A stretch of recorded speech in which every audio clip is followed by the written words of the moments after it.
Yang dihasilkan dari rapat yang diinisiasi oleh Forkompinda ini di Polda ini ada dua hal.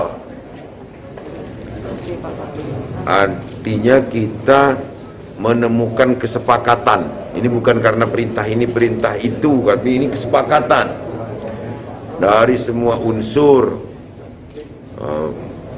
keagamaan, khususnya organisasi yang di bawah naungan Islam Muslim, bahwa sepakat untuk melaksanakan sholat id di rumah. Itu jelas-jelas. Dan kedua, bahwa bagi kita sendiri tidak melaksanakan mudik.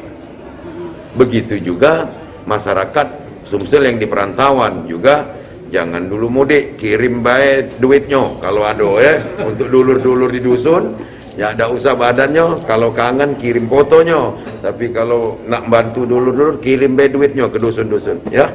Gitu.